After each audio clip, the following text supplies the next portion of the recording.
Hello and welcome to South Asia Today, a show that provides you the glimpses of South Asia. I'm your host Shreya Savijay. Here are the headlines. Indian Foreign Minister visits Sri Lanka to expedite strategic investments. Under construction, Engineering Department of Karakoram University set on fire, residents cry conspiracy. And tourists get taste of winter sports in snow-laden Kashmir. Let's begin the show with India-Sri Lanka bilateral ties that received a fresh impetus with Indian Foreign Minister S. Jaishankar's visit to the island nation. The visit that came just 3 months after the virtual Prime Ministerial Summit between the two countries focused at improving ties comprehensively. India has also committed to fulfill Sri Lanka's vaccine needs. Excellency, Prime Minister. India-Sri Lanka ties have been moving north, especially in the past few months. The two countries have renewed their cooperation in almost all sectors, including the issue of trade, fisheries and Tamil rights.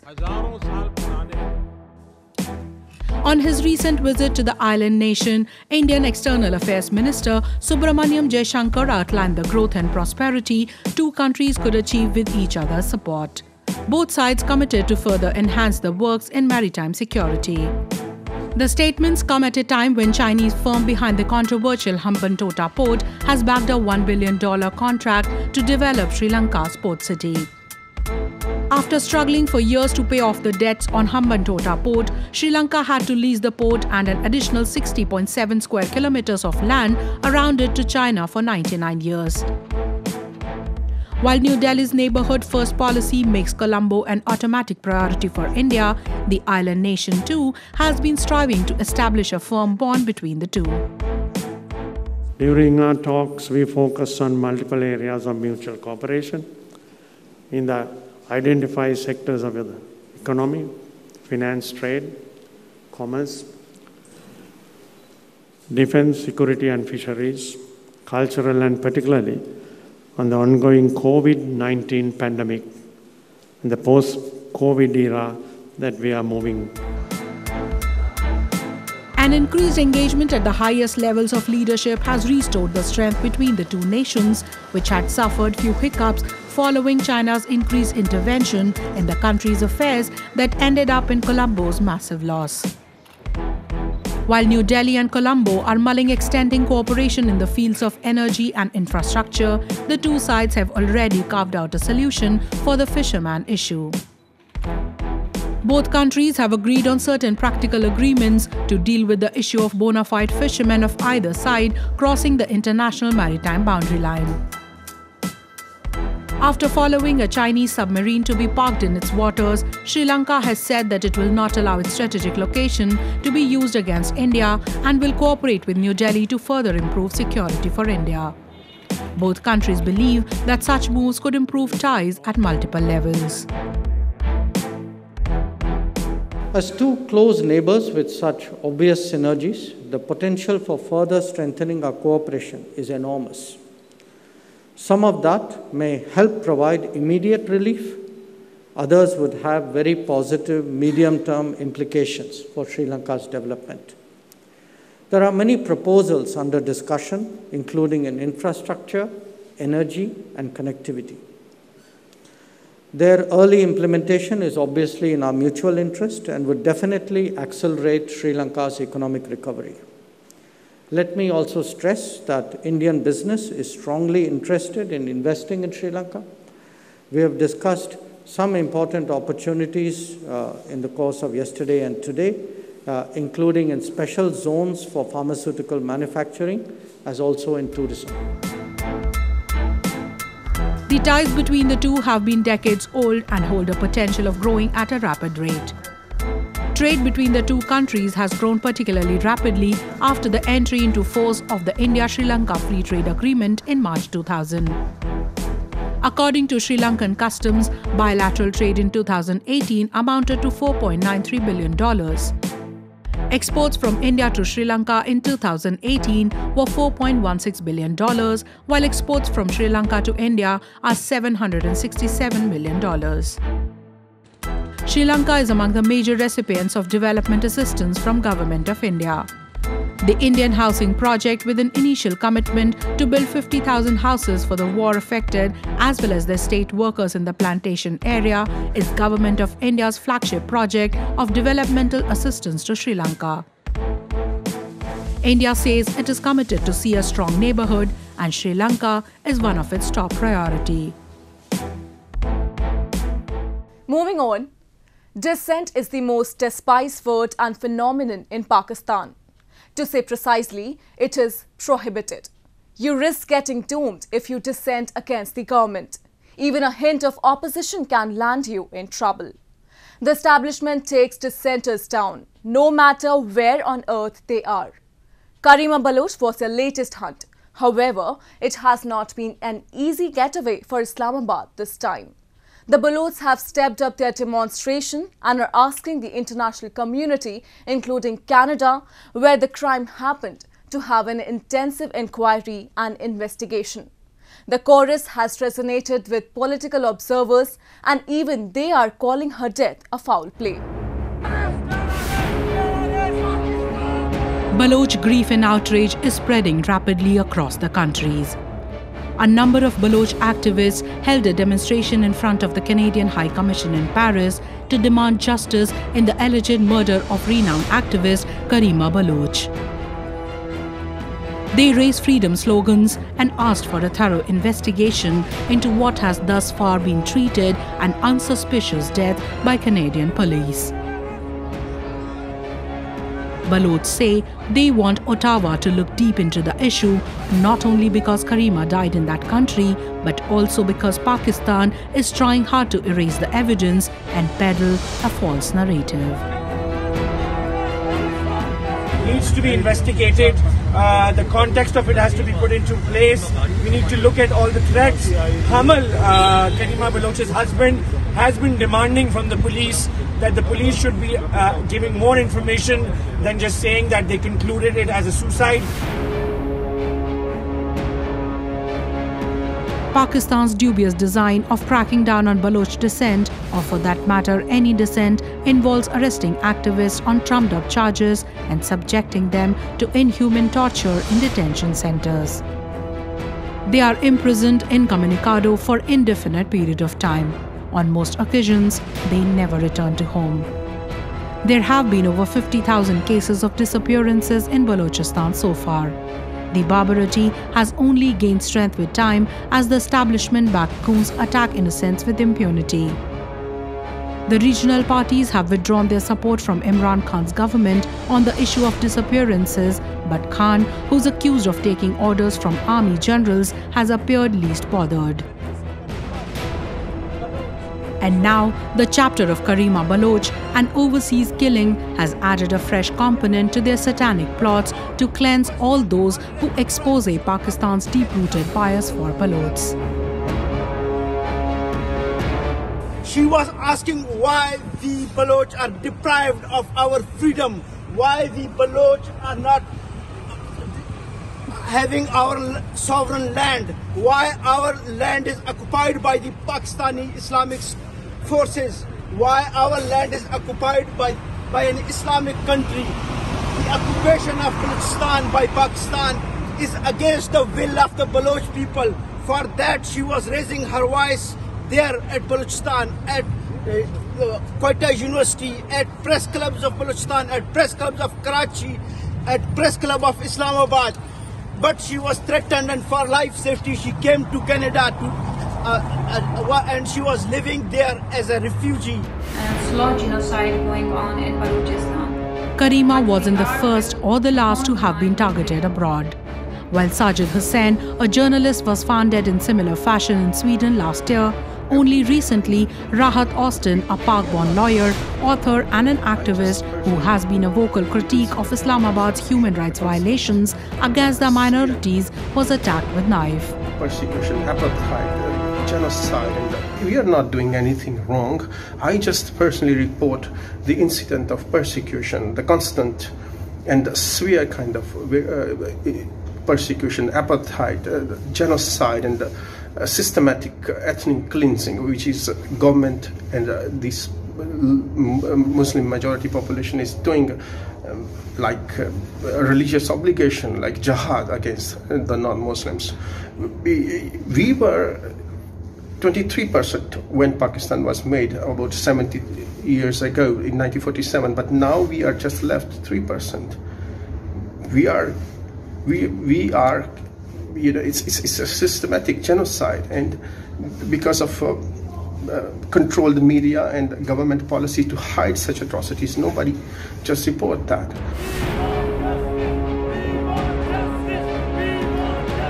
Islamabad's modus operandi has been to muzzle the voice of dissent permanently. It never pursued a legal or democratic process in any case to counter what the dissenters said. The truth is, it does not have an argument. While some say the country's leadership has been baffled by the everyday decline in its reputation owing to exposé done by the activists, others believe that it is China that is controlling and directing Pakistan's actions. It doesn't want to see a politically unstable Pakistan where it is investing over $65 billion. Some observers say that the genesis of an upped and systematic violence against Balochs of late is also associated with Chinese agenda in the region. It has been aggressively developing infrastructure on land of Balochs. The Baloch resistance has met with brute violence, disappearances and killings of activists inside and outside of what they call their sovereign territory.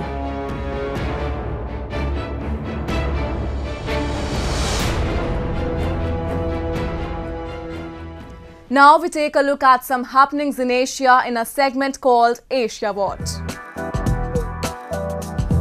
Chinese vaccine researchers, medical workers and inoculation volunteers have been devoted to shedding a ray of hope amid the coronavirus pandemic, with the country's vaccine research and application making cheerful progress. Vaccine research and development process is very time-consuming. For example, it takes at least 30 hours to formulate a coronavirus clinical report. Since the outbreak, China has deployed its research and development resources into 5 technical routes: attenuated vaccines, inactivated vaccines, adenovirus vector vaccines, recombinant protein vaccines, and nucleic acid vaccines. The mRNA COVID-19 vaccine has not been proved in practical applications. The virus-free vaccine has shown a 95% effective rate in its Phase 3 trials. The Phase 2 clinical trial of the vaccine was initiated in Taizhou in last November. Approximately 960 healthy participants were recruited via online platforms, and Yuanzhou, 60 years, volunteered as soon as he learned the news. Despite the fact that more progress is being made on COVID-19 vaccines and more successful application cases are emerging, a medical expert from the US said that the vaccines may only take effect when a large portion of a population are inoculated and cannot guarantee absolute validity, so epidemic prevention measures such as wearing face masks must continue.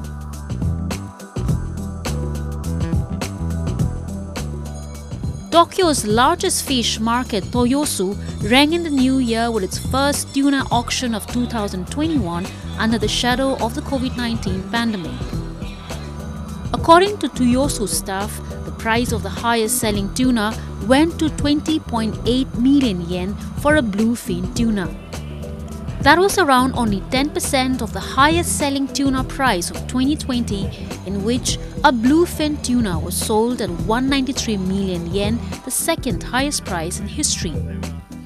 One major bidder that owns a number of popular restaurants chains, Kiyomura Corp, said that they intentionally refrained from bidding high this year out of fear that large numbers of customers would be inspired to flock to the restaurants, since high bids for high-quality tuna usually get a lot of attention in the press.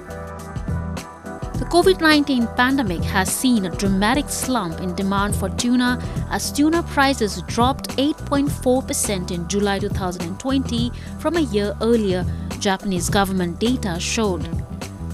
Japan's tuna imports fell 18% in the first 6 months of 2020 from a year earlier.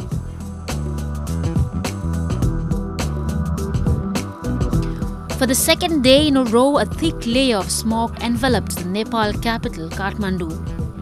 Visibility in the valley went down dramatically in the last 2 days, with the air quality index shown by the US Embassy in the capital remaining over 300, which means hazardous.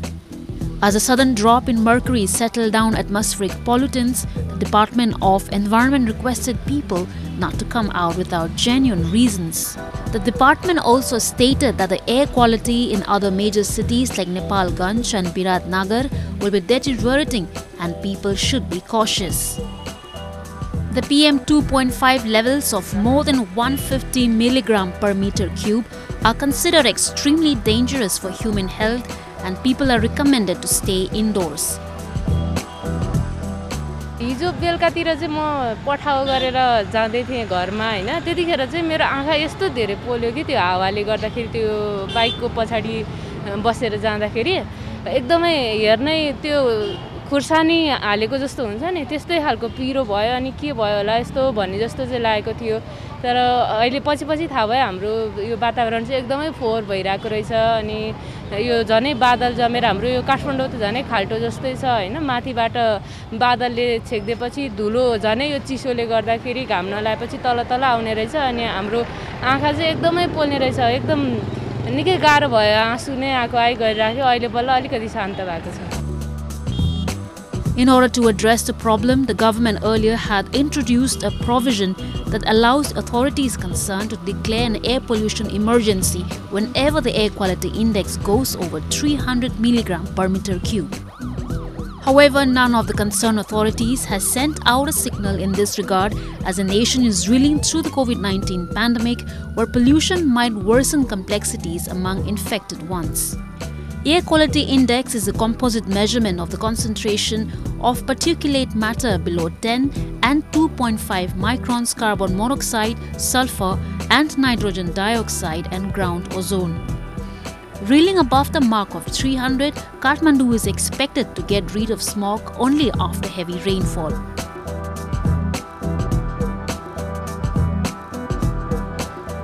Moving on. Protests have erupted in the illegally occupied Gilgit-Baltistan, where the engineering department of the Karakoram International University was burned down overnight by the goons. Observers say these extremists are backed by the administration. This isn't the first incident of such violence where an institution has been targeted by the extremists. Pakistan has systematically targeted the education system in the illegally occupied regions, as it believes educated and informed youth will pose a threat to their illegal occupation. A report.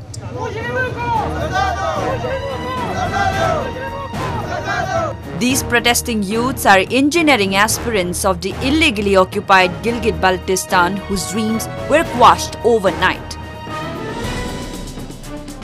The under-construction engineering department of the Karakoram International University was set on fire by some unknown goons, depriving them of technical education and a better future.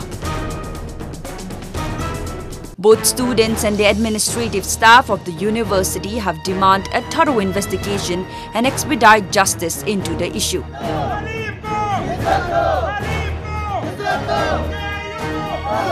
हम Karakoram international university के employees की तरफ से अपना गम और गुस्से का इजहार करते हैं और गवर्नमेंट को से ये गुजारिश करते हैं कि वो मुजरिमों को जल्द अज जल्द पकड़ ले और तालीमी इदारे को मजीद नुकसान होने से बचाए, क्योंकि हम ये खदशा हमारा है।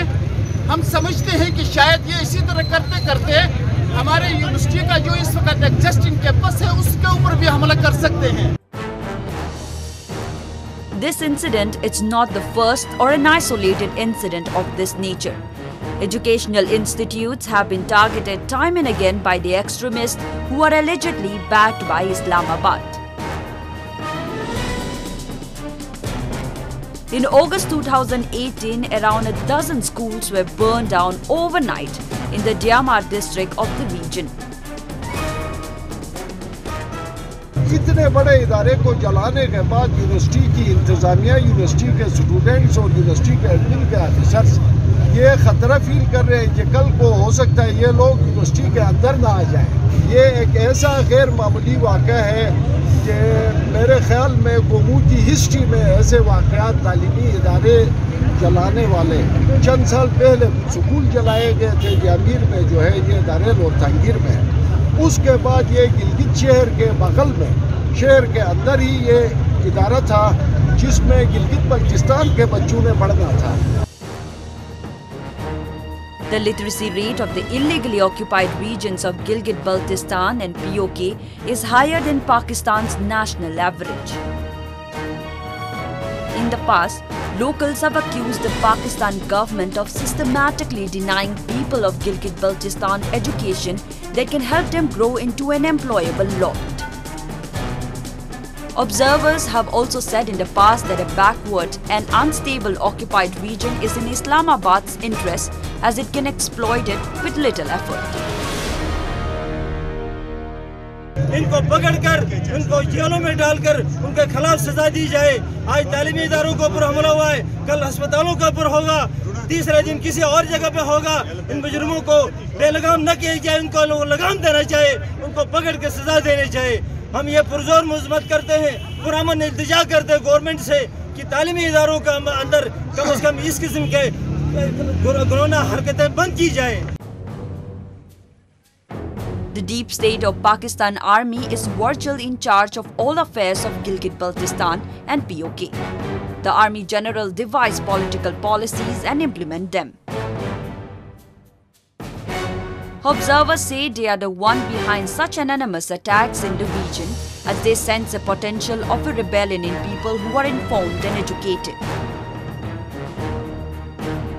Nipping their aspiration in the bud has been the modus operandi and a successful policy thus far. Moving on, nestled in the Pir Panjal range in a cup-shaped valley, Gulmarg town in India's Jammu and Kashmir has been specially touched by nature's splendid hand. During winters, it turns out to be a major tourist destination as people start flocking here to enjoy snowfall and participate in winter sports like alpine skiing, snow cycling, sledge race and more. Let's visit this beautiful place. Nature has endowed Kashmir with implausible beauty and is rightly called as paradise on earth. The Kashmir Valley remains a major tourist attraction during all the seasons. A large number of people throng snow-covered peaks of Gulmarg to enjoy winter sports. Adventure enthusiasts take part in the adventure sports like ice skating, skiing, gliding and racing. देखिए जी, सबसे अच्छी बात यह है कि हम कई दिनों से ये इंतज़ार कर रहे थे कि इस तरह एक साथ में इतनी तमाम गेम्स का इनाग्रेशन कब होगा।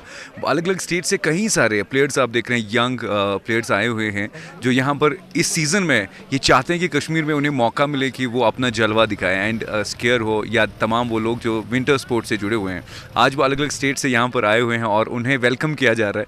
और ओवरऑल इसका सबसे बड़ा मैसेज ये है कि जो हमारा कश्मीर का टूरिज़्म है वो उसे बूस्ट किया जा रहा है।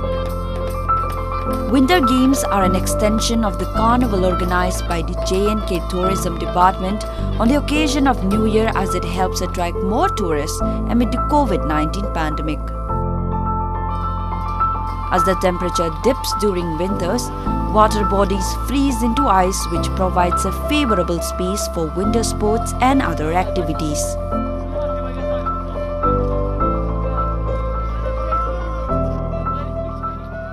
जो फिर से यहाँ पे जेके टूरिज़म ने विंटर गेम्स का जो यहाँ पे इनेकाद किया है, ये हमारे लिए बहुत फ़ायदे की बात है। यहाँ के जो यूथ है, खासकर जो गुलमर्ग में आजकल काम कर रहे हैं, उनको इससे बड़ा एक्सपोजर मिलेगा।